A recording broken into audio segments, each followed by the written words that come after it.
जरूर। नमस्कार मित्रों, साहित्यायन परिवार में आप सभी का स्वागत है। मित्रों, साहित्यायन ने अपने सभी आदरणीय संरक्षक गण एवं सलाहकार गण के सहयोग से अपनी यात्रा को गति दी है। आज पहला अवसर है उन्हें बतौर कवि एक साथ सुनने का, और यह अवसर बिना आपके सहयोग के संभव न होता। कवि कवयित्री के रूप में आज हमारे साथ जुड़े सभी सम्मानित जन किसी परिचय के मोहताज नहीं, फिर भी हमने इन नगीनों को जिस तरह अपने लिए सहेजा है, हम उनका साथ पाकर गौरवान्वित हैं। अभी हमारे साथ जुड़े हैं हमारे सलाहकार श्री रामेश्वर काम्बोज हिमांशु जी एवं डॉक्टर देवेंद्र शुक्ल। इनका परिचय क्या देना जग जाहिर है, फिर भी मैं अपनी संस्था के ओर से इनका परिचय संक्षेप में देते हुए बताना चाहूंगी। नमस्कार त्रिपाठी जी। श्री रामेश्वर काम्बोज हिमांशु पूर्व प्राचार्य, केंद्रीय विद्यालय। शिक्षा के जगत में काम्बोज जी ने जितनी ऊंचाई हासिल की, उससे कहीं अधिक ऊंचाई सामाजिक कार्यों में इनके व्यक्तित्व से झलकता है, और गुपचुप मदद करना इनके स्वभाव में शामिल है। नई प्रतिभाओं को उभारना, उन्हें साहित्य में आगे करना, और लगभग 5 पत्रिकाओं का आप एक साथ संपादन करते हैं, जिसमें 4 तो वेब पत्रिकाएं हैं, सहज साहित्य है, लघुकथा.com है। हिंदी चेतना में आप बराबर संपादन कार्य और सलाहकार की भूमिका निभाते रहे हैं। 7 वसंत गुजारने के बाद भी आज भी काम्बोज जी की कलम उतनी ही गति से चलती है जितनी गति से उनकी उंगलियां कंप्यूटर पर दौड़ती हैं। तो मैं स्वागत करती हूँ आदरणीय रामेश्वर काम्बोज जी का। और अब मैं मित्रों आपको मिलाने जा रही हूँ अपने सलाहकार डॉक्टर देवेंद्र शुक्ल जी से। देवेंद्र शुक्ल जी जितने बड़े साहित्यकार हैं, जितने संवेदनशील कवि हैं, उतना ही उदात्त व्यक्तित्व है उनका। उनके व्यक्तित्व का उजास अगर आप उसके निकट जाएंगे तो आप उन्हें जान पाएंगे कि इस सहज व्यक्तित्व के अंदर क्या छिपा हुआ है। हमारे साथ हमारे ट्रस्ट के अध्यक्ष श्री ब्रजेंद्र त्रिपाठी जी जुड़ चुके हैं। धीरे धीरे लोग जुड़ते जा रहे हैं, जैसे जैसे जुड़ते जाएंगे मैं उनका परिचय देती जाऊंगी। और जब मैं किसी कवि को आमंत्रित करूंगी तो हम सब बाकी लोग अपना माइक ऑफ कर लेंगे, ताकि उनकी कविता हम अच्छी तरह सुन सकें। तो अभी बाकी लोग नहीं आए हैं, तो मैं सबसे पहले आदरणीय काम्बोज भाई साहब से ही निवेदन करूंगी कि आप ही आज के कार्यक्रम का आगाज करें। चलिए, मैं ही शुरुआत करता हूँ एक जी कविता के माध्यम से। जी जी बिल्कुल। तो जीवन के जो 2 पक्ष हैं उनको उकेरती है, और एक चिड़िया के माध्यम से। जी जी।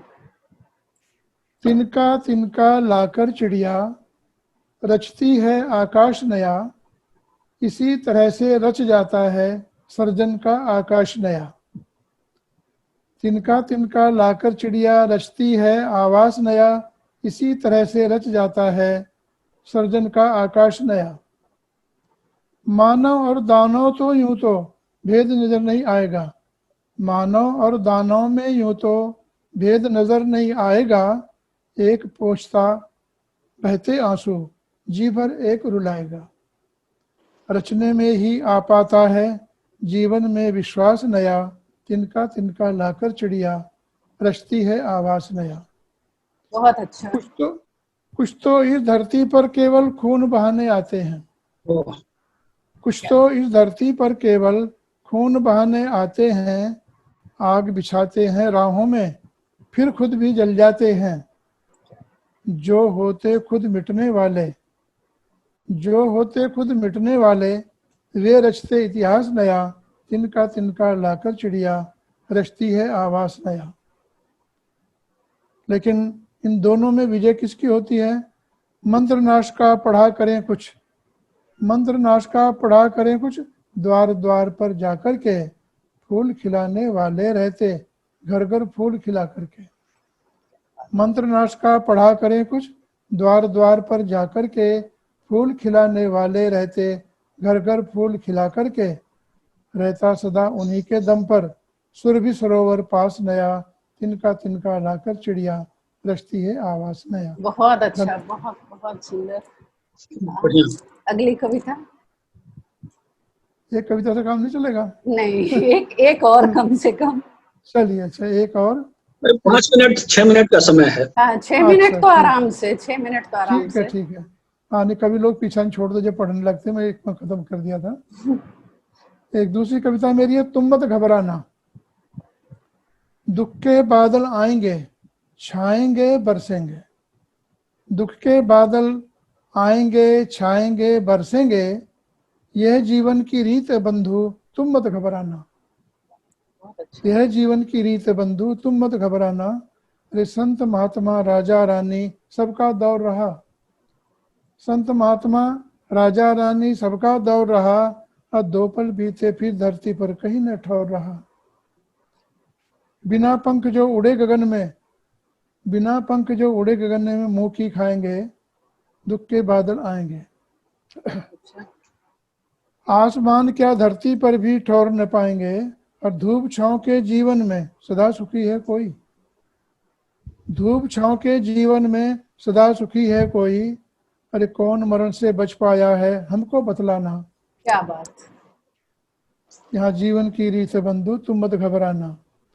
जो गर्दन पर छुरी चलाकर माया जोड़ रहे, जो गर्दन पर छुरी चलाकर माया जोड़ रहे, अपनी किस्मत के घट को वे खुद ही फोड़ रहे। अरे बिस्तर पर वे नोट बिछाकर क्या पाएंगे चैन, बिस्तर पर वे नोट बिछाकर क्या पाएंगे चैन, और कौन लूट ले या छीन ले इसमें कटती रैन, और जिसके पास कुछ नहीं उसकी रात ठीक कटेगी। केवल 2 रोटी की भूख फिर भी है हलकान, केवल 2 रोटी की भूख फिर भी है हलकान, और भूखों तक का कौर छीने दिखलाते हैं शान। धन्यवाद। ये हो गए होंगे 6 बहुत मिनट अच्छा। समसामयिक अभी जिस पीड़ा से हम सब गुजर रहे हैं, आपने उसको आवाज दे दिया। बहुत बहुत धन्यवाद भैया। अब मैं आदरणीय देवेंद्र शुक्ल जी से आग्रह करूंगी कि आप अपनी रचना सुनाएं। धन्यवाद।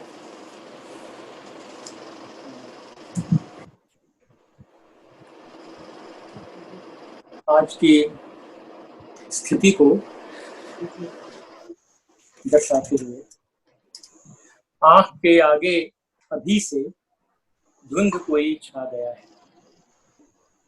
आंख के आगे अभी से धुंध कोई छा गया है, अलस धुन की कड़ी अंतिम गीत कोई गा गया है। बहुत अच्छा। आंख के आगे अभी से धुंध कोई छा गया है, अलस धुन की कड़ी अंतिम गीत कोई गा गया है। चांद का प्रतिबिंब जल में भीगता है, चांद का प्रतिबिंब जल में भीगता है, और उस चांदनी में शाम से ही डाल पर बैठा हुआ अनजान पक्षी हादसे में चीखता है।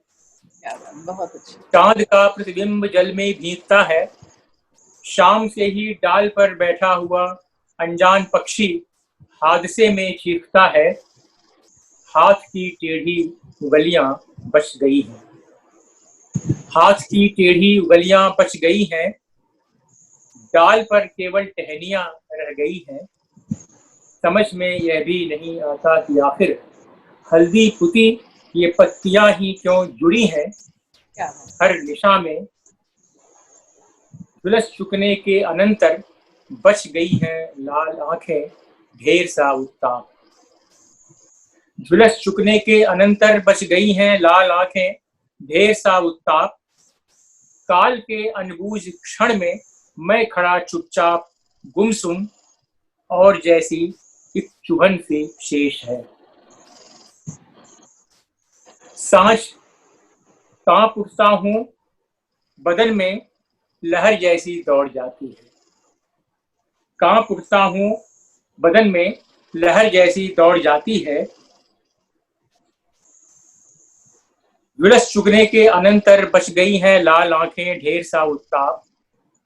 काल के अनबूझ क्षण में मैं खड़ा चुपचाप गुमसुम। सांझ की धुंधली उदासी दीठ में अंतती नहीं। कांप उठता हूँ, बदन में लहर जैसी दौड़ जाती है। जुग जुगाती रोशनी भी सर्द स्याही पोत जाती है। और आज का जीवन मूल्य, आईने अब धुंध से पटने लगे हैं। आईने अब धुंध से पटने लगे हैं, पुस्तकों के कोर भी कटने लगे हैं। आईने अब धुंध से पटने लगे हैं, पुस्तकों के कोर भी कटने लगे हैं। रोशनी की बात जैसे शुरू होती ही नहीं। विश्व के सौंदर्य की गतिशीलता जम चुकी है। हर दिशा में बर्फ जमती जा रही है। क्या बात। धूप में तो सांस लेना बहुत मुश्किल है। क्या करूं, यह रात बढ़ती जा रही है। क्या बात। बहुत सुंदर। सर एक और कविता, एक से नहीं होगा। धन्यवाद। काम्बोज जी ने बहुत अच्छी सुनाई और उसी से प्रेरित होकर मैं एक और आदेश का पालन करता हूँ। सौभाग्य है। सर लोग को एक बार मैसेज मार दो करुणा पांडे को। पहली कविता थी आईने और चांद वगैरह की। जी। लेकिन आज के जमाने में पता नहीं क्यों आज चांदनी कुछ तीखी लगती है। पता नहीं क्यों आज चांदनी कुछ तीखी लगती है।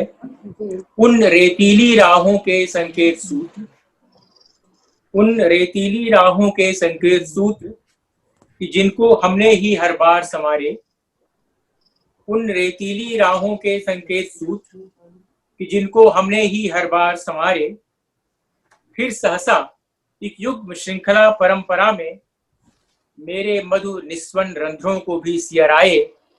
किंतु आज विच्छिन्न कटीली स्मित बहुत कुछ खलती सी है। पता नहीं क्यों आज चांदनी कुछ तीखी लगती है। उन रेतीली राहों के संकेत सूत्र जिनको हमने ही हर बार संवारे। फिर सहसा एक युग श्रृंखला परंपरा में मेरे मधु निस्वन रंध्रों को भी सियराए। किंतु आज विच्छिन्न कटीली डाली की स्मित मुस्कान बहुत कुछ खलती सी है। पता नहीं क्यों आज चांदनी कुछ तीखी लगती है। दूसरा दृश्य है आदर्शों की। आज स्वयं के आदर्शों की लक्ष्मण रेखा, आज स्वयं के आदर्शों की लक्ष्मण रेखा जिसके अंदर मेरे मानव की लघु सीता है। आज स्वयं के आदर्शों की लक्ष्मण रेखा जिसके अंदर मेरे मानव की लघु सीता है।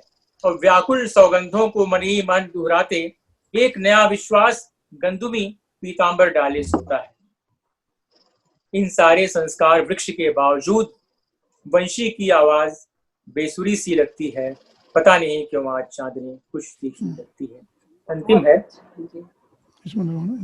दूर किसी घाटी के भावुक से अंचल में, दूर किसी घाटी के भावुक से अंचल में एक पुरातन वृक्ष मरसिया को पड़ता है। दूर किसी घाटी के भावुक से अंचल में एक पुरातन वृक्ष मरसिया को पड़ता है और अंतर की अकुलाहट से अनजान एक पक्षी। दूर किसी घाटी के भावुक से अंचल में एक पुरातन वृक्ष मरसिया को पड़ता है और अंतर की अकुलाहट से अनजान एक पक्षी का जोड़ा हर बार प्रणय नाटक को ही रचता है। क्या बात। अंतर की अकुलाहट से अनजान एक पक्षी का जोड़ा हर बार प्रणय नाटक को ही रचता है। अपने को हर बार सुरक्षित रख पाने के कारण शायद ही तब जीवन के क्षण में रीति गागर ही अच्छी लगती है। पता नहीं क्यों आज चांदनी कुछ देखी। क्या बात है, बहुत बहुत बहुत धन्यवाद आपको इतनी अच्छी कविता सुनाने के लिए। और आगाज के साथ परवान चढ़ती जा रही है कविता, और मैं अब आग्रह करूंगी ट्रस्ट के अध्यक्ष ब्रजेंद्र त्रिपाठी जी से।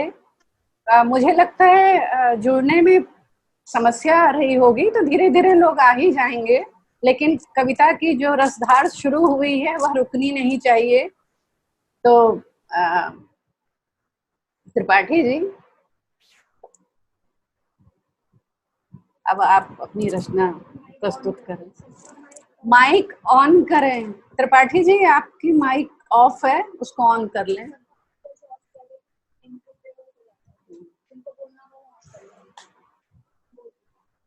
त्रिपाठी जी, आप अपना माइक ऑन कीजिए। आपका माइक ऑफ है, माइक को ऑन कीजिए।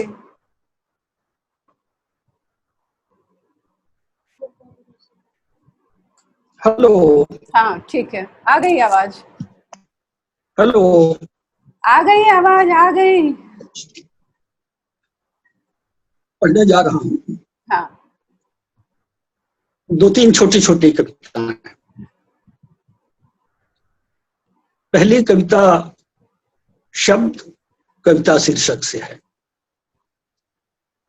मुझे नहीं मालूम कैसे शब्द कविता बन जाते हैं। मुझे नहीं मालूम कैसे शब्द कविता बन जाते हैं। वैसे शब्द महज शब्द नहीं है मेरे लिए, एक जीवंत दुनिया, एक रंगीन संसार। एक शब्द उठाता हूं और वह फूल बन जाता है। सुबह की ओस में भीगा हुआ, साख पर हौले हौले डोलता। एक दूसरा शब्द उठाता हूं, हल्की नीली रोशनी से भर उठता है मेरा कमरा। सारी घुटन दूर हो चुकी होती है और एक अद्भुत सुकून में खिल उठता हूं मैं। एक और शब्द उठाता हूं और पाता हूं सागर की उत्ताल तरंगों के बीच चली जा रही है मेरी छोटी सी डोंगी, न जाने किस अनंत की ओर। शब्द का कविता में बदलना महज कागज काला होना नहीं, वरन फूल की तरह खिल जाना है। हल्की नीली रोशनी से भर उठना है, सागर हो जाना है। दूसरी कविता है, इसका शीर्षक है कागज का टुकड़ा। आपके हाथ में कागज का ये टुकड़ा है और आप इसके साथ कुछ भी सलूक कर सकते हैं। क्या बात, बहुत अच्छा। रच सकते हैं कोई सुंदर सी कविता, उड़ेह सकते हैं मनमोहक छवि, बना सकते हैं ज्यामितीय आकृति, लिख सकते हैं धोबी को दिए गए कपड़ों का हिसाब, रोजमर्रा के खर्च के आंकड़े, लोगों से ली गई कर्ज की रास। चाहे तो भेज सकते हैं प्रेयसी को खत, मित्रों को नववर्ष की शुभकामनाएं, दुश्मनों को चुनौतियां। कागज का यह टुकड़ा स्वयं खड़ा है आपके सामने चुनौती की मुद्रा में।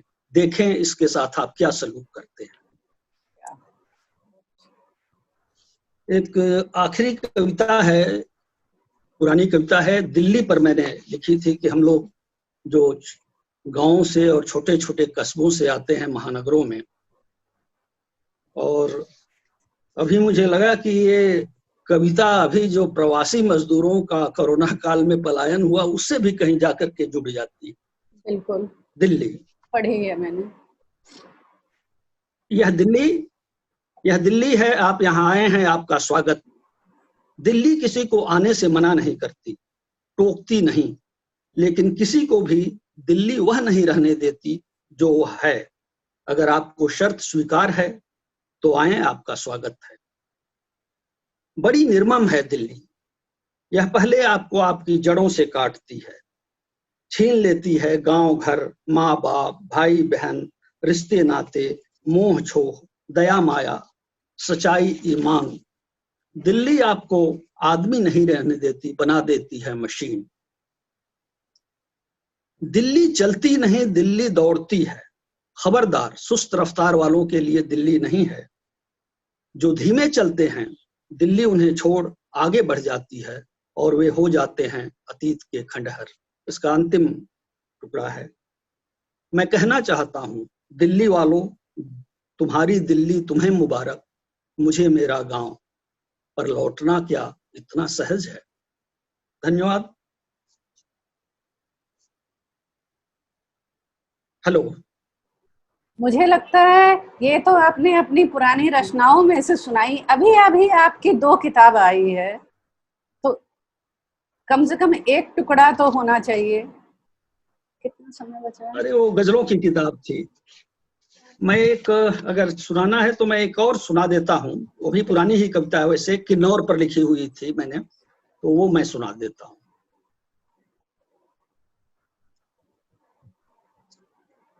किन्नौर।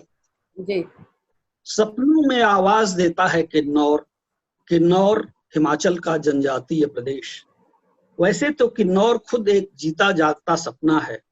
मुक्त हस्त प्रकृति ने उस पर लुटाया है अपना ऐश्वर्य। सुबह की धूप में चमकती रजत पर्वत श्रृंखलाएं, पहाड़ों की छाती फोड़ बहती जलधाराएं, ऊपर आसमान छूते शिखर, नीचे अतल गहराइयां। देखो यहां से एक क्षीण रेखा सी जान पड़ती है वो पहाड़ी नदी।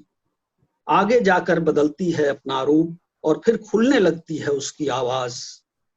उसका नाम तो विस्मृत हो गया है, लेकिन कानों में अब भी गूंजता है उसका हर हर नाद। किन्नौर अब भी पुकारता है, बढ़ाता है अपने फलदार वृक्षों वाले हाथ, निहारता है अपने हिम शीतल नेत्रों से, आमंत्रण भेजता है नारियों की चपल मुस्कान में। कहता है, कहाँ फंसे पड़े हो बंधु, जीवन की किस आपाधापी में उलझे हुए हो, किस लिए जोड़ रहे हो यह माया, कौन सा सुख पाओगे भला इनसे तुम। आओ, जोह रहा हूं मैं तुम्हारी बाट, मेरे प्राणों में स्पंदित होने लगता है किन्नौर। आमंत्रित करता है मुझे सांगला गांव, पुकारती है मुझे बास्पा नदी। याद आती है गांव की वह अपरिचित युवती जो यूं ही वनवीथियों में मिल गई थी। कितनी आत्मीयता से करती रही थी बातें और सहज भाव से आमंत्रित किया था अपने घर चाय के लिए। याद आती है उसकी छोटी सी बिटिया, गोल मटोल आंखों वाली, सेब की तरह लाल गालों वाली।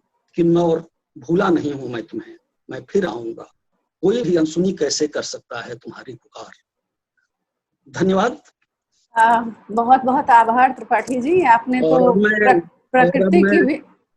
प्रकृति की भी सैर करवा दी और समसामयिक कविता भी सुना दी दिल्ली की। अभी कुछ हमारे कविगण, हमारे संरक्षक और सलाहकार जुड़ने की कोशिश में है, लेकिन उन्हें दिक्कत हो रही है। तो मेरा आग्रह तब तक रामेश्वर काम्बोज जी से रहेगा और मैं अनुरोध करूंगा आरती जी अपनी कविता मैं बाद में सुनाऊंगी। अभी जब तक समय है हम एक एक कविता और सुन लें देवेंद्र शुक्ल सर से और आदरणीय रामेश्वर काम्बोज भाई साहब से। देवेंद्र शुक्ल सर, आपसे आग्रह है, बहुत सारे दर्शक और श्रोतागण अभी जुड़ पाए हैं। आपसे आग्रह है कि अपनी एक और कविता से आप हमें अनुग्रहित। हाँ नमस्कार, बस ठीक है।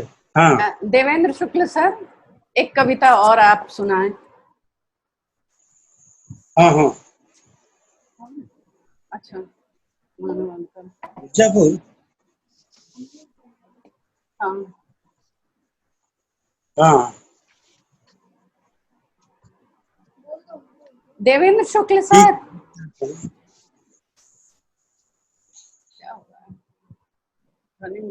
मुन्ना तो ड्यूटी पर है ना।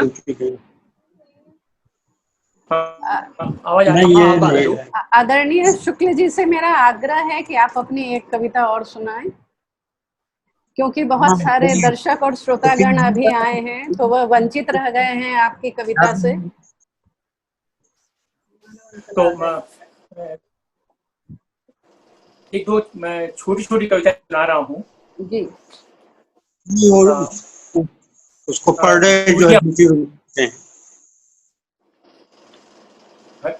हेलो, हाँ आवाज आ रही है। आवाज आ रही है?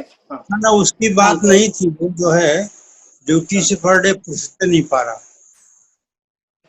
जीवन जी जी मुट्ठी में भरे रेत सा झरता रहा। जीवन मुट्ठी में भरे रेत सा झरता रहा, और घर में पाले हुए सभी नन्हे प्राणी एक एक कर खिसकते रहे। जीवन मुट्ठी में भरे रेत सा झरता रहा, और घर में पाले हुए सभी नन्हे प्राणी एक एक कर खिसकते रहे। पहले नरम बालों वाला खरगोश, फिर मखमली पीठ वाली बिल्ली, फिर हाल ही में उगे पंख वाले चिरौटे भी घर में न रह सके। वे सबको अनसुना करते हुए भीड़ में खो गए, जैसे उन्हें घर में दहशत मालूम होती हो। मैं विवश आंखों से सबको जाते हुए देखता रहा। मैं विवश आंखों से सबको जाते हुए देखता रहा, और अपने ही घर में बेघर होता रहा। फिर किसकी हो पाती है नीम के पेड़ की फुनगी पर बैठी हुई चिड़िया। फिर किसकी हो पाती है नीम की टहनी पर बैठी हुई चिड़िया। सुर्ख फल उतरती हुई गिलहरी, और सूरज के उगने के पहले और डूबने के बाद की संध्या किसकी हो पाती है। अब आंखों से पानी नहीं आता, सन्नाटापन तिर आता है। गिनता हूं चुपचाप छत की कड़ियां, और सोचता हूं विरासत में धूप की ठिगली को खोकर शायद अपने ही घर में बेगाना हो गया हूं। धन्यवाद। बहुत सुंदर देवेंद्र बहुत जी। ही अच्छा। हमारे बीच हरिमोहन सर आ चुके हैं, लेकिन सर आपका वीडियो ऑन नहीं है, शायद आप मुझे दिख नहीं रहे। मैं तो दिखाई दे रहा हूँ अपने में। नहीं, मुझे नहीं अपने दिख रहे लैपटॉप में, हैं। दर्शक और अपने श्रोतागण को अपने लैपटॉप में दिखाई दे रहा हूँ। आप भी दिखाई दे रहे हैं। अब दिखे सर, अब दिखे। और मित्रों, प्रोफेसर हरिमोहन जी जितने बड़े साहित्यकार हैं उतने ही बड़े शिक्षाविद हैं, और इनका जो सबसे बड़ा गुण है, मैं संक्षेप में अब परिचय दे रही हूँ, कार्यक्रम शुरू हो चुका है, वह है गुपचुप मदद देना। यदि इनको कोई भी प्रतिभाशाली नजर आ जाए तो मार्गदर्शन में कमी नहीं करते, और जिस तरह एक अभिभावक उंगली पकड़कर साहित्यकार को ऊंचाई तक पहुंचाता है, वह कार्य प्रोफेसर हरिमोहन चुपचाप करते रहते हैं। अभी आप जीआरएस विश्वविद्यालय में कुलपति के पद पर हैं। इस पद की व्यस्तता के बावजूद साहित्यकारों की रचनाओं को पढ़ना, उस पर अपने मंतव्य देना, और अपनी कलम को कभी सोने नहीं देना इनका गुण है। इन शब्दों के साथ मैं आग्रह करूंगी कि सर आप अपनी कविता से हम सबको रसमग्न करें।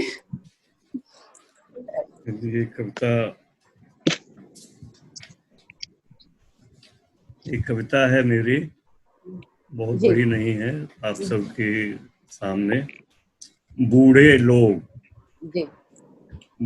लोग किसी किसी घर में होते हैं फालतू सामान।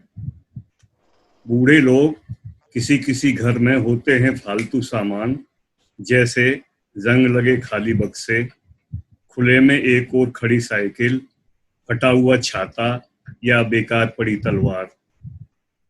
बूढ़े लोग किसी किसी घर में होते हैं फालतू सामान, जैसे जंग लगे खाली बक्से, खुले में एक और खड़ी साइकिल, फटा हुआ छाता या बेकार पड़ी तलवार। वे होते हैं किसी किसी घर में देव प्रतिमा, रहल पर रखी रामायण, गीता, कुरान, गुरु ग्रंथ साहब या बाइबल, रात दिन जलते दिए या धूप बत्ती, बड़ी एक तस्वीर भी होते हैं बूढ़े लोग किसी घर में। यूं तो हर समय बजते हुए रिकॉर्ड भी होते हैं वे, जिन्हें कोई सुनना पसंद नहीं करता, या फिर बिगड़े हुए पुराने रेडियो। वे किस्से हैं, चुटकुले भी, बच्चों के बीच खुद की इच्छा से बने जोकर, खोकर अपना सब कुछ राशन कार्ड की यूनिट भर बचे रह जाते हैं कई बार। खोकर अपना सब कुछ राशन कार्ड की यूनिट भर बचे रह जाते हैं कई बार, या सब्जी का थैला, दूध का बर्तन, छुट्टी का तार। कुछ बूढ़े लोग बरगद भी हो सकते हैं, उत्सव भी, या समुद्र तट पर बैठे रेत के डूब। यों कुछ घरों के लिए वे मजबूत दीवारें भी होते हैं, जिनके भीतर पीढ़ियां उनकी बनाई चांदी की खनक में मजे से खाती पीती और सोती हैं। यों कुछ घरों के लिए वे मजबूत दीवारें भी होते हैं, जिनके भीतर पीढ़ियां उनकी बनाई चांदी की खनक में मजे से खाती पीती और सोती हैं। अजगर भी हो सकते हैं वे, थके हुए घोड़े भी, जो लंबी दौड़ दौड़ कर वर्षों से हाँफ रहे हैं। कहानी वाली नाव का चप्पू थामे कुछ बूढ़े लोग नदी के पार पहुंच गुम हो जाते, थमा जाते चप्पू दूसरे हाथों में। कुछ बूढ़े लोग फटे हुए पोते हैं, खुंटियों पर टंगे, हवा जिनके सीने से उलझकर आर पार जाती है। सूखी हुई हथेलियां हैं वे, जिन पर रखी होती हैं दवाइयां। किसी किसी घर में रात के दालान में खांसी हैं बूढ़े लोग, या दबे पांव इधर से उधर चक्कर काटती बेचैन आत्माएं। बूढ़े लोग दीवार हैं मृत्यु और अगली पीढ़ी के बीच, जिसके पार मृत्यु दिखाई नहीं देती। सुबह की सैर पर ऐसे तमाम बूढ़े लोगों में से अक्सर मुझे मिलते एक बूढ़े सज्जन कहते, हम तो एक किताब हैं, समय ने हमें लिख दिया मनचाही भारत में, अगले संस्करण की प्रतीक्षा में फड़फड़ा रहे हैं। सुबह की सैर पर ऐसे तमाम बूढ़े लोगों में से अक्सर मिलते मुझे एक बूढ़े सज्जन कहते, हम तो एक किताब हैं, समय ने हमें लिख दिया मनचाही भारत में, अगले संस्करण की प्रतीक्षा में फड़फड़ा रहे हैं। तुम क्या हो, तुम जानो। मैं रोज रोज अपने आप से पूछता, मैं बूढ़ा किस घर में क्या हूं। ये एक रचना थी। बहुत बहुत सुंदर रिबन भाई। शुरू करता हूं। अच्छा ही हुआ, प्रेम एक दलदल है, अच्छा हुआ मैं बच गया। प्रेम एक दलदल है, अच्छा हुआ मैं बच गया। देखा है मैंने प्रेमियों को टूटकर रोते, देखा है उन्हें चेहरा छिपाते, प्यार के लिए करुणा जगाने के नए नए अभिनय करते, धोखा देने और विश्वास जमाने के नायाब तरीके अपनाते। देखा है मैंने प्रेमियों को टूटकर रोते, देखा है उन्हें चेहरा छिपाते, प्यार के लिए करुणा जगाने के नए नए अभिनय करते, धोखा देने और विश्वास जमाने के नायाब तरीके अपनाते। छोटी छोटी बातों पर लड़ते हैं प्रेमी, दुखी होते हैं बेचैन अपनी अपनी हालत पर। शुरू होती है उनकी यात्रा एक दूसरे के सुख दुख के बीच आने जाने से, खत्म हो जाती सब कुछ एक साथ न पाने से। अच्छा ही हुआ मैं न कर सका किसी को प्यार, पता नहीं मेरे कारण मेरी प्रेमिका को कितना और कहाँ झूठ बोलना पड़ता, छिपानी होती अपनी खुशियां, उदासी, अपने आंसू, घबराहट, चुरानी पड़ती नजरें। चक्कर काटती वो ज्योतिषियों के कहाँ कहाँ फैलाती हाथ, चक्कर काटती वो जो कहाँ कहाँ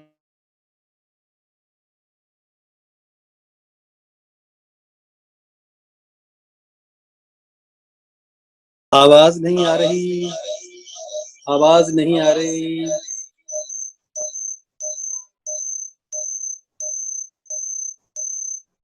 आपकी ये कर लीजिएगा। अनम्यूट कर दिया। हाँ अब आ गई, बस आ गई। तो दोबारा शुरू करूं कहाँ से? जहाँ से आपने प्रेमिकाओं को तवज्जो नहीं दी थी, सब आपके पीछे पड़ी हुई थी, लेकिन आपने किसी से प्रेम नहीं किया, वहां से शुरू कीजिए। चलिए अच्छा ही हुआ मैं न कर सका किसी को प्यार, पता नहीं मेरे कारण मेरी प्रेमिका को कितना और कहाँ झूठ बोलना पड़ता। छिपानी होती अपनी खुशियां, उदासी, अपने आंसू, घबराहट, चुरानी पड़ती नजरें। चक्कर काटती हुए ज्योतिषियों के, कहाँ कहाँ फैलाती हाथ, मांगती मन्नतें, कहाँ कहाँ भटकती मेरे लिए अच्छे से अच्छा उपाय ढूंढने। मुझे भी भटकना पड़ता नए से नया प्रिंट ढूंढते हुए कपड़ों के मेले में। उपस्थित रहते हुए भी हम दोनों नहीं होते अपने दफ्तर में, अपनी अपनी कुर्सी पर, जबकि रखे रहते मेज पर टिफिन। कष्ट पाती उसकी अंतरात्मा अपने सरल माता पिता के विश्वास को धोखा देते हुए। आवाज नहीं आई? आ रही है सर। उपस्थित रहते हुए भी हम दोनों नहीं होते अपने दफ्तर में, अपनी अपनी कुर्सी पर, जबकि रखे रहते मेज पर टिफिन। कष्ट पाती उसकी अंतरात्मा अपने सरल माता पिता के विश्वास को धोखा देते हुए। कष्ट पाता मैं उसके सीधे सुखी राह कर, बर्बाद हो जाती कितने की कितनी जिंदगी। यूं सब कुछ अच्छा ही हुआ, सीधा साधा चलता रहा मैं। यूं सब कुछ अच्छा ही हुआ, सीधा साधा चलता रहा मैं। बस यही बुरा हुआ, मैं आदमी नहीं बन पाया बिना प्यार के, यूं क्या ही बात, मारा गया। क्या बात, क्या बात।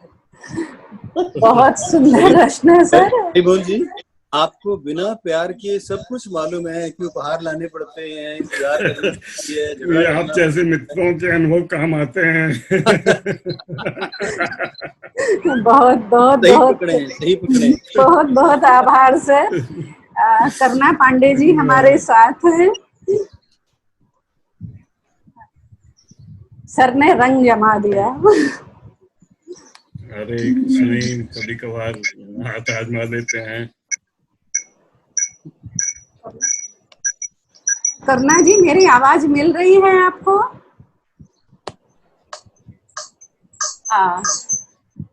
करुणा जी आप अपनी माइक ऑन कर लें, और मेरा आग्रह है कि हम बंद कर लें। मित्रों, डॉक्टर करुणा पांडे साहित्यायन ट्रस्ट की सलाहकार हैं।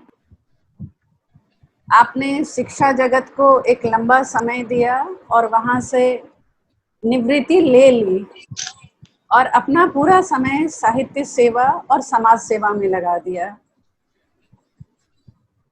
दिव्यांग बच्चों के संस्थान से जुड़ी हैं, ब्लाइंड एसोसिएशन से। बच्चों की ही एक और संस्था है तितली, आप उनके लिए बहुत काम कर रही हैं। घर, परिवार, समाज, शिक्षा,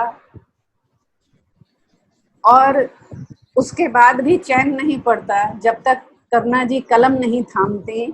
तो इनकी साहित्य की अनवरत यात्रा के साथ साथ हम साहित्यायन परिवार इन्हें बीच बीच में तंग करते रहते हैं इनकी सलाह के लिए, और आप खुले दिल से हमारा सहयोग करती हैं, हमारा साथ देती हैं। करुणा जी आपका बहुत बहुत स्वागत।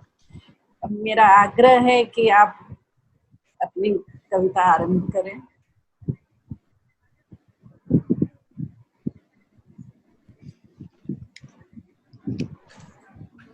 सबसे पहले एक मुक्तक है। जी। सभी उपस्थित आदरणीयों को मैं प्रणाम करती हूँ। अच्छा आज मंच दिया है आप सब लोगों से मुलाकात करने का। कोरोना काल में दूर हैं लेकिन फिर भी एक दूसरे के पास हैं। पहले एक मुक्तक आपको दे रही हूँ। किसी की बांसुरी में स्वर, किसी की बांसुरी में स्वर, किसी का दर्द होता है। किसी की बांसुरी में स्वर, किसी का दर्द होता है। जो किस्सा खुद पे गुजरे बड़ा बेदर्द होता है। जो किस्सा खुद पे गुजरे बड़ा बेदर्द होता है। कोई आकाश से आता नहीं है जख्म देने को। कोई आकाश से आता नहीं है जख्म देने को। जो खंजर मारता तुझको तेरा हमदर्द होता है, तेरा हमदर्द होता है। और आज चूंकि स्वतंत्रता दिवस के उपलक्ष्य में आरती जी ने रखी है, ऐसा ही है ना? तो एक अभी हाल में लिखी है वंदे मातरम। देश प्रेम जगाने की कोशिश कर रही हूँ सबके अंदर। झूम झूम कर हम सब गाए, आई आवाज हवाओं से, आजादी की खुशबू फैली मजहब की हर सदाओं से। देश वंदना लेकर आया वंदे मातरम, हर शहीद ने इसको गाया वंदे मातरम, वंदे मातरम। हिंदू मुस्लिम सिख ईसाई भारत के हैं सभी सिपाही, जलियांवाले बाग में प्यारे हर मजहब ने गोली खाई, हर मजहब ने गोली खाई।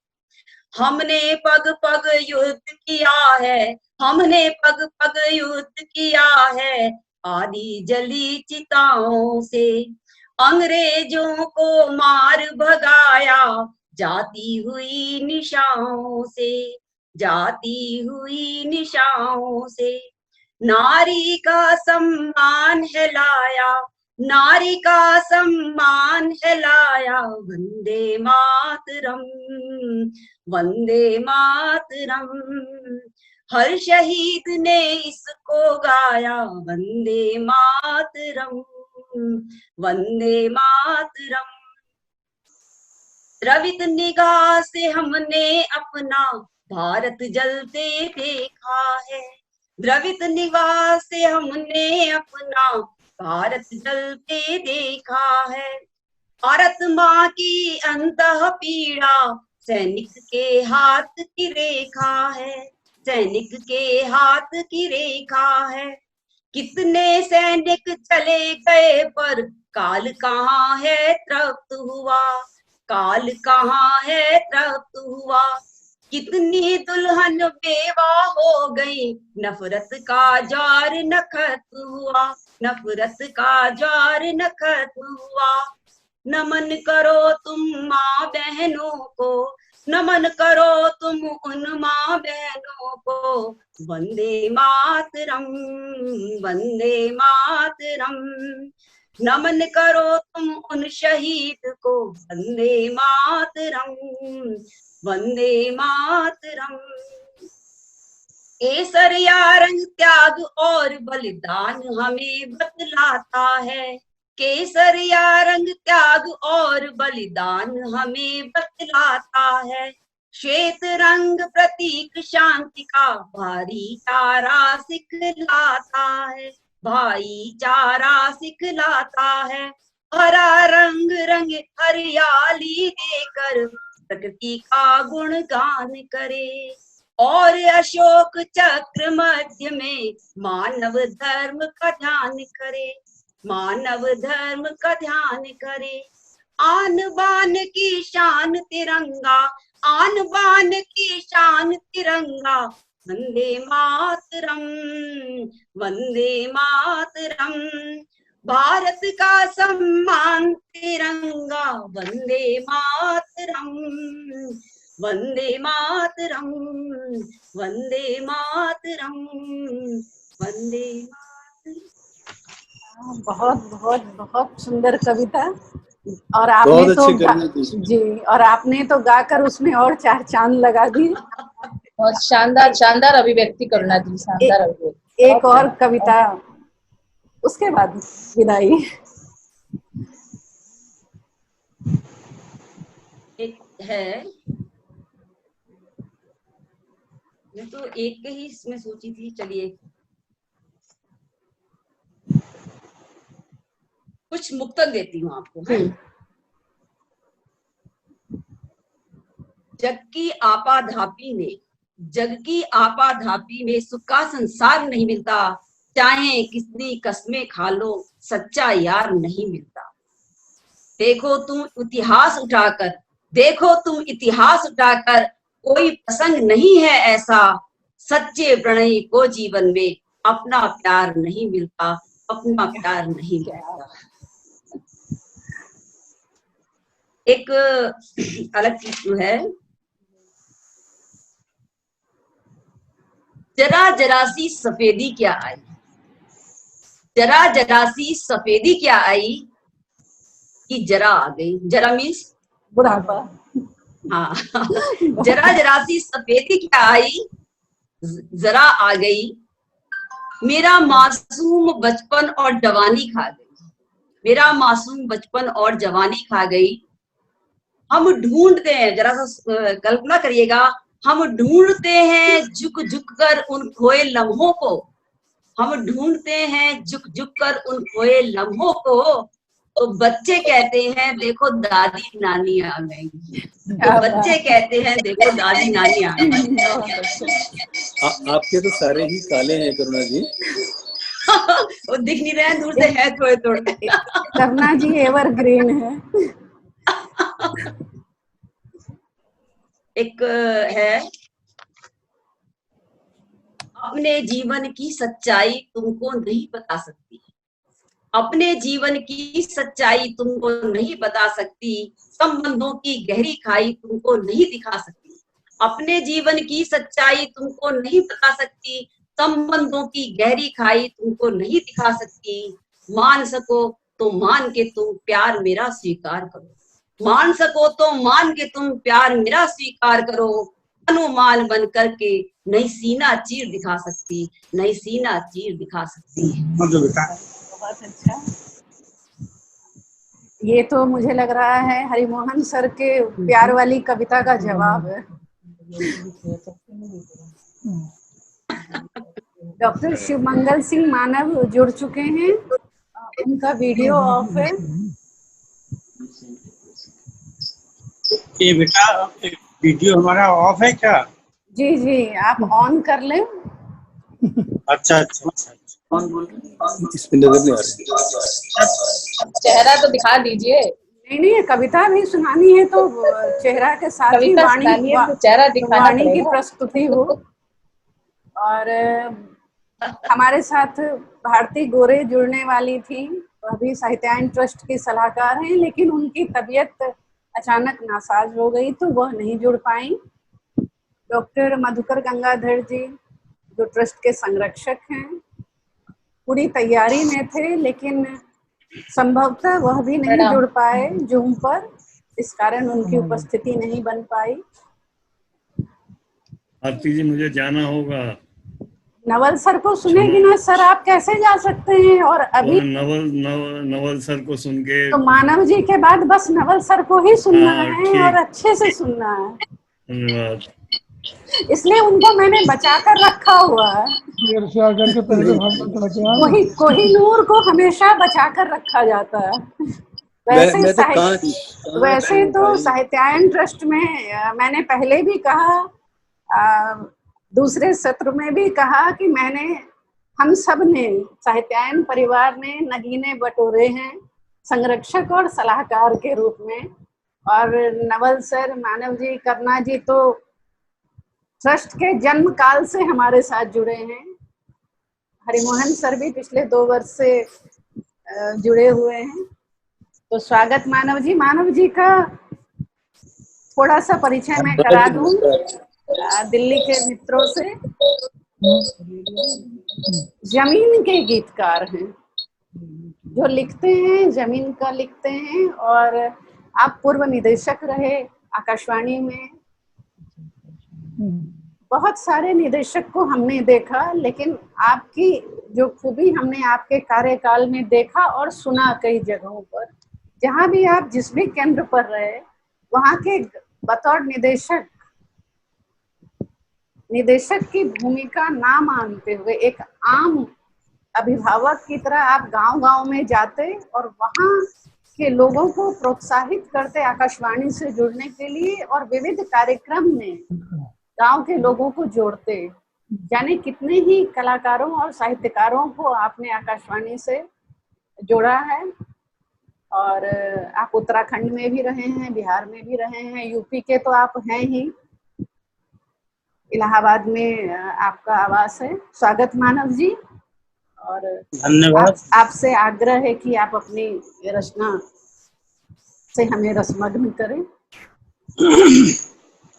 इस समय बरसात का मौसम है, तो आपकी और कजरी। गंगा धीरे धीरे बढ़ रही हैं। जी उनके पावन जल से सभी लोग अच्छी तरह से परिचित हैं। इसी जी पर आधारित पंक्तियां हैं, आप सबका ध्यान चाहेंगे। जी। पतित पावनी निर्मल करती, पतित पावनी निर्मल करती, है तेरी जलधार गंगा, है तेरी जलधार। अर्चन वंदन करूं आरती, अर्चन वंदन करूं आरती, पूजन करूं शत बार गंगा, पूजन करूं शत बार। सुर नर मुनि दर्शन को तरसे, अमृत है रस धार। दर्शन मात्र से मुक्ति होवे, महिमा परंपार।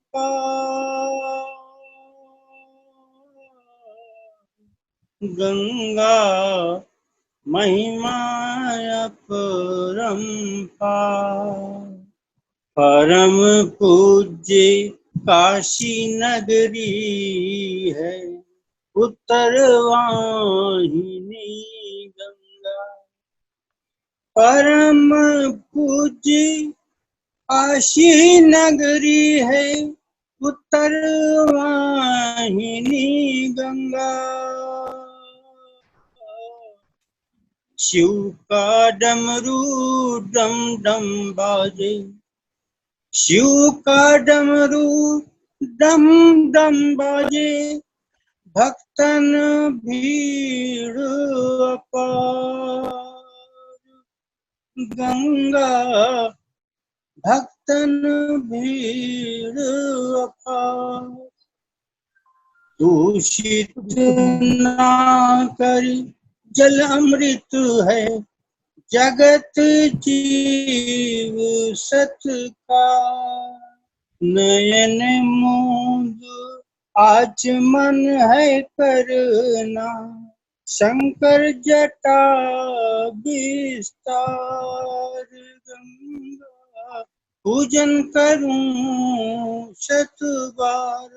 अंतिम है कि तट पर जल बिच सुरभित होए, तट पर जल बिच सुरभित होए, दीप दान दिख रही कतार।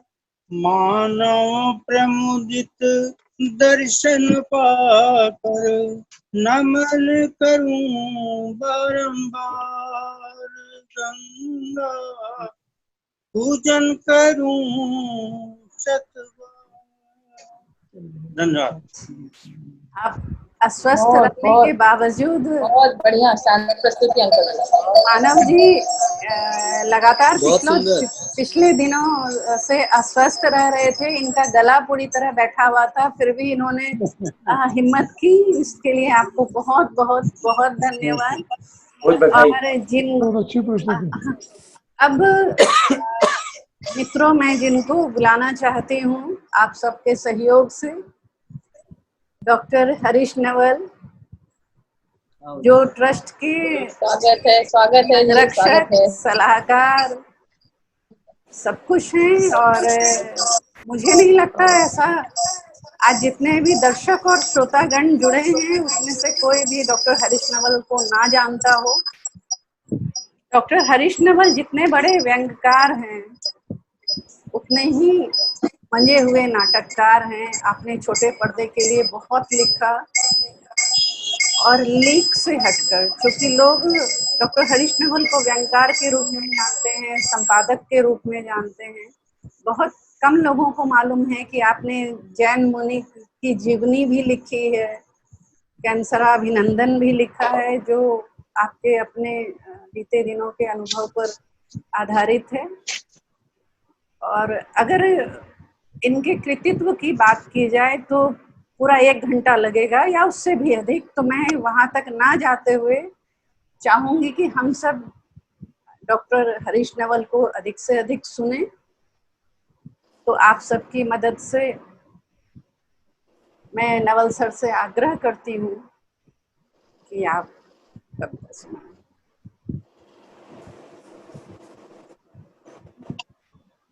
अनम्यूट कर लीजिए, हरीश जी अनम्यूट कर लीजिए। सर आपका माइक सर माइक ऑन करें। ओह अच्छा, तो मैं अपनी धुन में बोलते ही जा रहा हूँ। बहुत अच्छा लगा, आरती स्मिथ ने ये बहुत अच्छा कार्यक्रम किया कि हम सब लोग एक साथ मिल सके और इस कोरोना काल का जो दुखद वातावरण है उसमें ये सुख के कुछ क्षण में मिल सके। श्री हरिमोहन जी, करुणा पांडे जी, भावना शुक्ला जी, देवेंद्र शुक्ल जी, रामेश्वर कंबोज जी, ब्रजेंद्र त्रिपाठी जी, नीलम वर्मा जी, रवि शर्मा जी, और अभी अभी कविता सुनाई मानव जी और श्रेया श्रुति, आप सबको धन्यवाद। किसी का नाम रह ना गया हो। देखिए, अभी प्रेम की बात हो रही थी। जो प्रेम है, सृष्टि की जितनी भी रचनाएं हैं उसके पीछे जो मूल संवेदना है वो तो प्रेम ही है। और प्रेम जो है वो सृष्टा का काम करता है, सृजन का काम करता है। तो मैं एक आपको कविता सुना रहा हूँ। समीकरण। मेरे तेरे प्यार का कोई एक गणित नहीं है, मेरे तेरे प्यार का कोई एक गणित नहीं है, समीकरण यह प्रांजल भावनाओं का सम्मिलन है। यह बात और है कि इसके कई से छोर हैं, जितना मैं अपनी ओर से करता हूँ जमा, जाने कैसे घटा होकर आता है।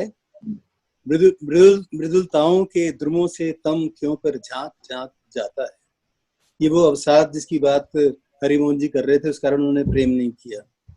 मेरे तेरे प्यार का कोई भी हिसाब नहीं है, यह जो भी है बेहिसाब ही है। निसंदेह संदेह इसमें कतई नहीं है, जितना मैं अपनी ओर से करता हूँ गुणा, जाने क्यों भाग होकर आता है।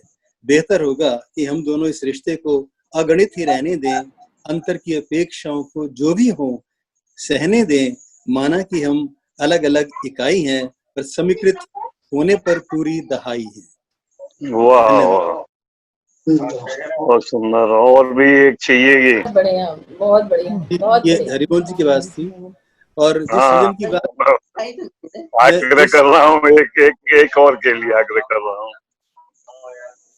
हाँ, मैं एक कविता और पढ़ रहा हूँ आरती जी। सृजन की आग, जो मैं प्रेम की बात कर रहा था वो भूमिका थी, और ये मैं मुख्य पर आ गया हूँ। हाँ, एक आग सृजन की सोई हुई थी। हरिमोहन जी जी। एक आग सृजन की सोई हुई थी, प्रमाद आलस्य में खोई हुई थी। नहीं ज्ञात था उसे कि वह क्या कर सकती है, क्या क्या प्रदान और क्या क्या हर सकती है। आग चुप थी, अंधेरे में गुप्त थी। आग मानो दिया सलाई की डिबिया में बंद थी, पर चारों ओर छाई उसकी गंध थी। आग जैसे कोयले में होती है, आग जैसे कोयले में होती है, आग जैसे मशाल में होती है, वैसे आग थी मेरे भीतर, जो धीमे धीमे सिमट रही थी। शांत थी, प्रकृति थी, मानो मिट रही थी। सोई आग को कुरेदा तुमने, खोई आग को सजग किया दोबारा तुमने। पहले चिंगारी थी जो धधकारी बना, तदनंतर बनी ज्वाला, तुमने उसे खंगाला। वह लपट बनी और धीमी गति सरवट बनी, और लोग पलाश वनों में आग लग गई। वाह। और यूं दिवाली में आजकल पेंटिंग में है आग, और यूं दिवाली में पाग सज गई। जाने अग्नि कुंड में तुम क्या क्या सजाओगी, मेरे अग्नि शिव को महादेव सम बनाओगी। और फिर क्या अपनी आग से मेरी आग को बुझाओगी, या बढ़ाओगी ओ मेरी अग्नि साक्षी। धन्यवाद। बहुत सुंदर। अभी धन्यवाद नहीं देना है सर, अभी आपको और सुनाना है हमने, इसलिए। अच्छा, और बिल्कुल। विजय भैया, फिर आपको गजल सुनेंगे आप? जी बिल्कुल बिल्कुल। ये नया रूप आपका हमने पढ़ा है, देखा और सुना नहीं है। पहले तो मैं ये जो सुना रहा हूँ ये मालूम नहीं से शेर कहते हैं कि कथा कहते हैं, क्या कहते हैं, पर वो है कथा कहते हैं। वह त्रिपाठी जी बता देंगे। हाँ मैं बात पूछ लूँ उनसे। उनको सारा अता पता है कि कौन सा शेर, उनको सारा अता पता है कौन सा शेर और कौन सा कथा है। वाह। रोशनी ना रहे अंधेरे में भी टटोल सकता हूँ। ब्रजेंद्र जी, रोशनी ना रहे अंधेरे में भी टटोल सकता हूँ, जुबान भले ही काटती जाए आंखों से तो बोल सकता हूँ। वाह। अब मैं एक गजल सुना दूं आपको। आप तो सब गजल को यहाँ बैठे हुए हैं, कंबोज जी बैठे हैं यहाँ। इरशाद लीजिए। आने लगी है शहर में जुम्बिश तो देखिए, आने लगी है शहर में जुम्बिश तो देखिए, तंबू की तनी रस्सियां बंदिश तो देखिए, मुट्ठी में बंद करके आकाश वो चल रहे, मुट्ठी में बंद करके आकाश वो चल रहे, नाराज है क्यों छावनी ये रंजिश तो देखिए, आने लगी है शहर में जुम्बिश तो देखिए। कल तक थे जिनके चाटते तलवे हुजूर जी, कल तक थे जिनके चाटते तलवे हुजूर जी, अब काटते हैं पाँव ये साजिश तो देखिए, आने लगी है शहर में जुम्बिश तो देखिए, तंबू की तनी रस्सियां बंदिश तो देखिए। पौधे गए वो सूख जो कल तक थे हरे भरे, पौधे गए वो सूख जो कल तक थे हरे भरे, लाए जनाब अब हाथ में बारिश तो देखिए, आने लगी है शहर में जुम्बिश तो देखिए। जो कट गई जमीन से फिर आकाश से गिरी, इसमें नीलम जी एक प्रतीक बनाया है। यूं कट गई जमीन से फिर आकाश से गिरी, गुंबद में उगी घास की ख्वाहिश तो देखिए, आने लगी है शहर में जुम्बिश तो देखिए। कल नेवले ने सांप के हक में बयां दिया, कल नेवले ने सांप के हक में बयां दिया, मुजरिम की मुंसिफ से गुजारिश तो देखिए, आने लगी है शहर में जुम्बिश तो देखिए, तंबू की तनी रस्सियां बंदिश तो देखिए। और ये आखिरी, जिस पेड़ पर बैठे उसी की खाक, जिस पेड़ पर बैठे उसी की शाख खाक है, जिस पेड़ पर बैठे उसी की शाख खाक है, गिद्धों की फिर भी हो रही मालिश तो देखिए, आने लगी है शहर में जुम्बिश तो देखिए, तंबू की तनी रस्सियां बंदिश तो देखिए। आधा बरस है। बहुत अच्छा सर ने बहुत बढ़िया, बहुत बढ़िया। जिस ऊंचाई पर लाकर इस कार्यक्रम को पहुंचा दिया है, तो अब मैं आग्रह करूंगी श्रेया श्रुति से कि वह औपचारिक धन्यवाद ज्ञापित करें। तुम्हारे आरती की कविता कहाँ गई? अब सर के बाद मैं पढ़ूं ये तो ठीक नहीं है। नहीं, आप पढ़ो आरती जी। कुछ नहीं है इसमें, अध्यक्षता जैसा नहीं है, कोई भी कहीं पढ़ सकता है। ये तो सर भी हम जानते हैं कि साहित्यायन ट्रस्ट ना मुख्य अतिथि बनाता है ना अध्यक्ष बनाता है, सब तो कोई क्रम नहीं है। अभी तो मुझे नीलम जी नजर आ रही हैं और रवि शर्मा भी आ रहे हैं। आप सबका स्वागत है, जिनको मैं देख पा रही हूँ, जिनको मैं नहीं देख पा रही हूँ, आप सबका स्वागत है। और सबने निश्चित तौर पर मेरे निवेदन का मान रखा और इस कार्यक्रम को सफल बनाया। तो मैं एक कविता पढ़ देती हूँ, उससे ज्यादा नहीं, क्योंकि नवल सर, हरिमोहन सर, मानव जी, करुणा जी ने जो रसधार बहाई है, उसके मैं बस उसको अभी महसूसना चाहती हूँ, उससे निकलना नहीं चाह रही। एक दिया उनके नाम, सर आपको समर्पित। एक दिया उनके नाम जो बेतरह बेवजह मसल कर बुझा दिए गए और डूब गई आदिवासी झोपड़ियां अंधेरे में। एक दिया उनके नाम, एक दिया उनके नाम, जिनकी बूढ़ी हड्डियां करती थी मशक्कत अब भी चूल्हा सुलगाने के लिए, और रगों में दौड़ता जवान खून देता था साथ। पाई थी उन्होंने संवेदना को भोथरा कर देने वाली मर्मांतक पीड़ा। एक दिया उनके नाम, एक दिया उनके नाम जिनकी सांसें कुर्बान हुई सेवा के नाम, अवहेलना और लाचारी में। एक दिया उनके नाम जिनका श्रम प्रवासी हुआ और भूख प्यास परिजन, जिनके दिए बुझ गए असमय अनचाहे और भर गए रेत आंखों में, जला गए आंचल और तोड़ गए लाठी झुकती कमर का। बहुत अच्छे। एक दिया उनके नाम, एक दिया उनके नाम जिनकी पंखुड़ियां नोच डाली वहशी पंजों ने, झड़ गई कलियां उद्यान में। एक दिया उनके नाम जिन्होंने सरहद की रेखा से सस्ता माना मांग का सूरज, बूढ़ी आंखों का उजाला और घर पर बरसता सन्नाटा। बहुत सुंदर, वाह। एक दिया उनके नाम, उनके एक दिया उनके नाम जो एकांत के खौफ से बिंधे मौन ओढ़े मौन बिछाए डोला करते हैं जीवन की थरथराती सांझ लिए। एक दिया उनके नाम, एक दिया उनके नाम जिनकी संवेदना थिरकती रही सेवा और सुरक्षा कवच बनकर।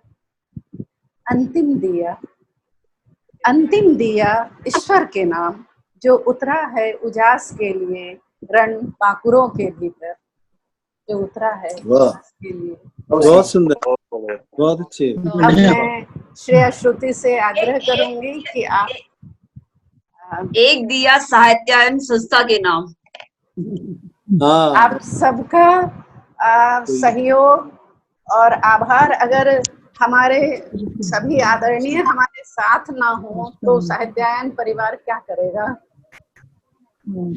तो श्रेया श्रुति, मैं चाहूंगी कि एक बार आप सबका अभिवादन करें और 2 शब्द कहें।